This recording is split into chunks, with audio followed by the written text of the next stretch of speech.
morning. Guess what?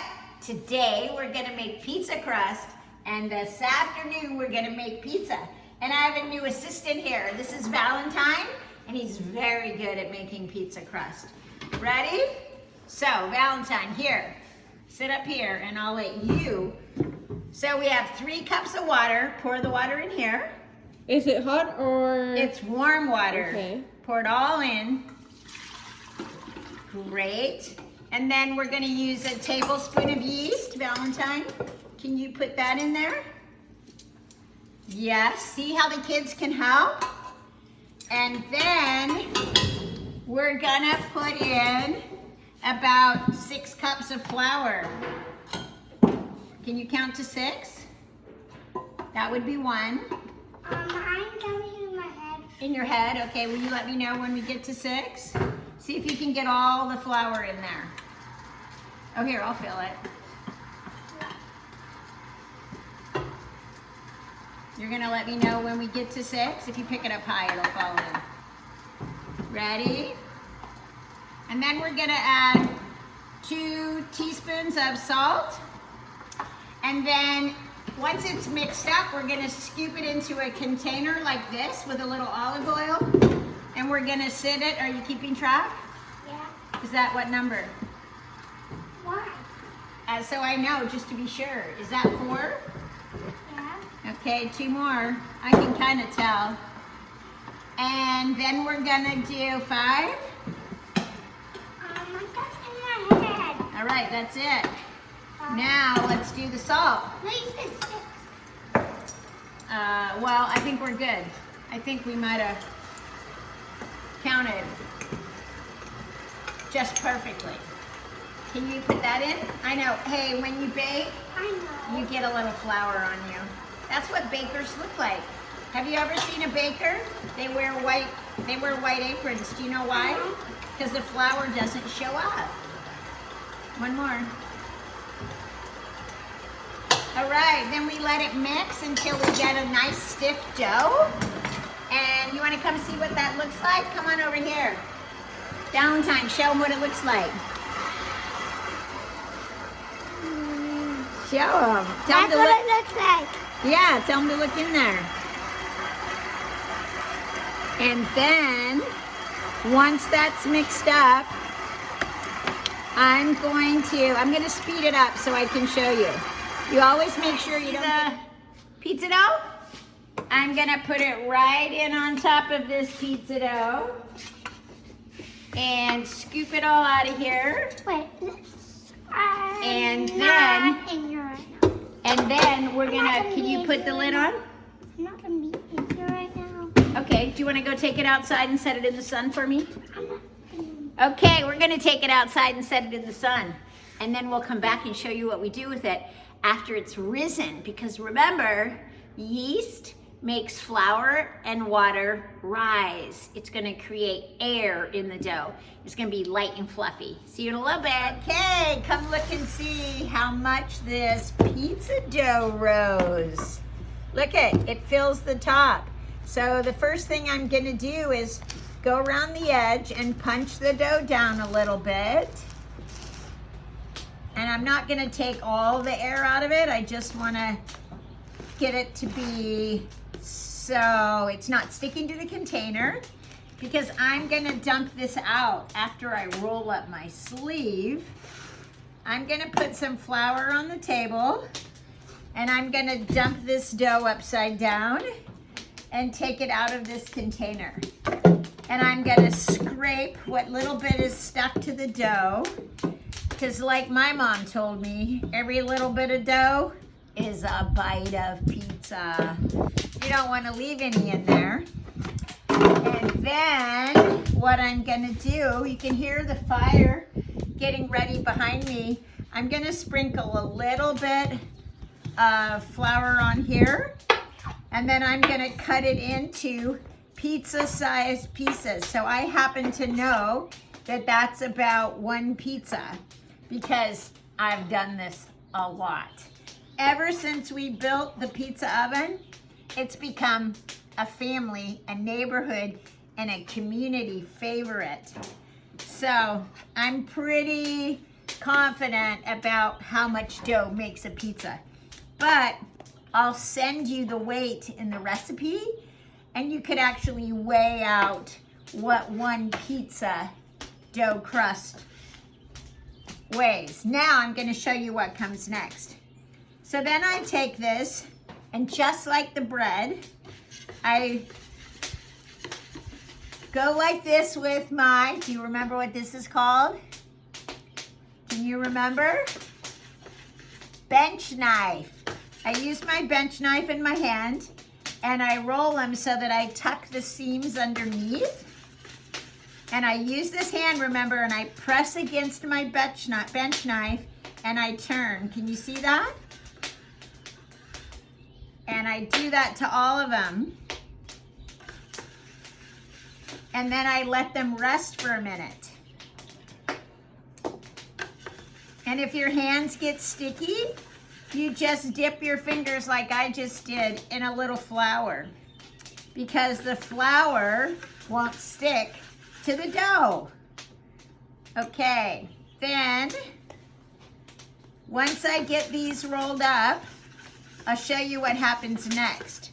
I'm actually gonna bake one, pre-bake one crust, so you can see how it works. I've got one more to go from this batch. Okay, here's what's next.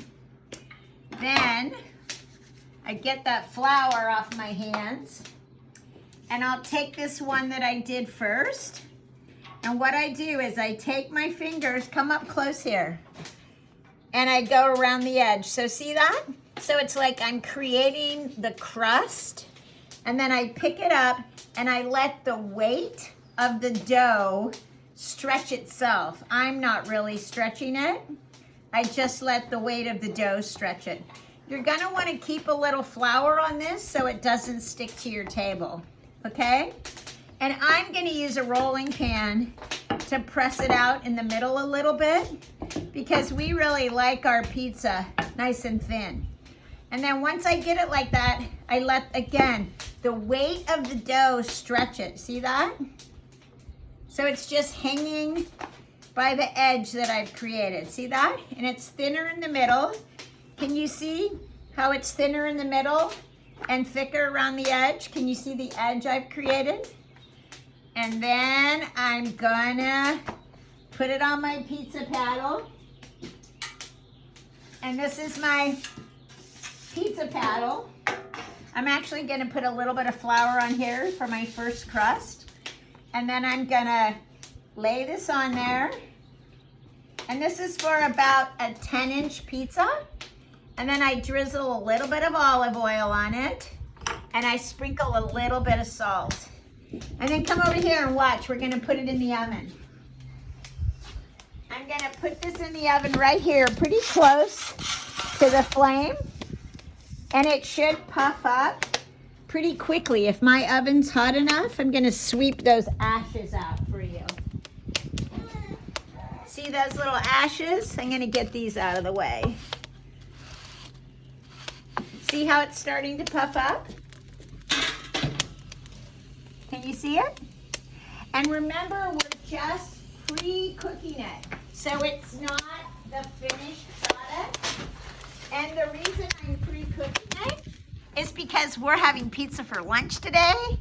And there's a lot of us. And it's a lot faster if I pre-cook my crust. So now I'm using this super duper paddle, which is actually made out of stainless steel. It was a gift. And then come watch what I'm gonna do. I'm gonna just get underneath this pizza and rotate it. See that? See how the crust is getting brown on that side? I'm gonna just rotate it a little bit. And then I'm gonna pull it out.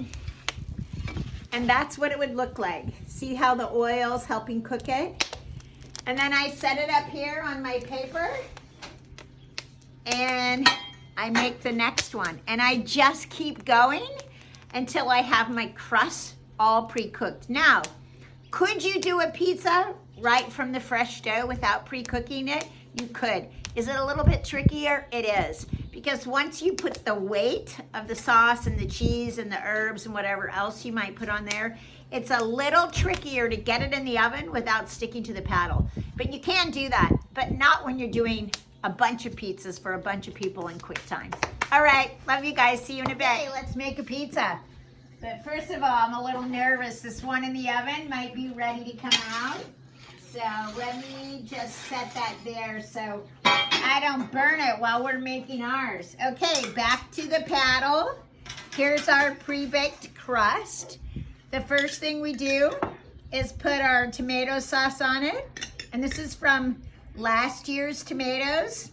I think Matthew did 180 quarts of tomato sauce.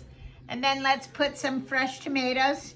Remember, you can put whatever you like on your pizza. So it doesn't have to be the same thing on everybody's pizza. This is fresh ricotta cheese from our cows, which, you know, we're fortunate enough to have here on the farm. But whatever kind of cheese you want to use is fine. We're going to use some ricotta, and we're going to use a little bit of feta. So we're going to add some feta cheese, and then we're going to add some oregano and a little bit of olive oil, and we're going to stick it in the oven. Come here and watch this. And then this one's coming out. Actually, that one could cook a little bit more. Up at the top of the oven is the hottest. So I'm actually setting it up there to get it a little bit more crispy. And here's one over here that's ready to cut. So this one has beets on it and beet greens on it and tomatoes. This is Emma's. Emma wanted her pizza to look like this. And then we put them on these pizza pans because we're going to carry them into the house for lunch today. Okay, let's check. This next one's ready. I'm going to take it out. And that one that's in there is ready to be turned. I'm going to turn this one around because it's getting crispy on one side. And then I'm going to cut this one. I'm going to add a little bit of fresh basil and cut this one. How many people are eating lunch today, Mariana? Let's see. It's Aaron, Brayden, Mark, Jean, Amber, Carrie, Valentine, you, John Morrow, 9. 9 of us, all right. So here comes another pizza. This is the one you watched me make.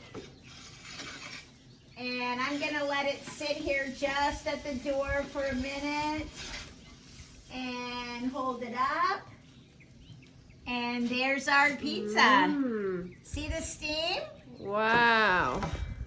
And I don't know what you like on it, but we're gonna put a little bit of basil and cut it and take it in for lunch. So remember, you can make pizza at home. And if you don't have a wood-fired oven, you can always get a ceramic tile that you put in the oven, and then you cook your pizzas right on it, which is just like cooking it on this stone, only it's a stone in your oven. So you don't have to have a wood-fired oven to make pizza.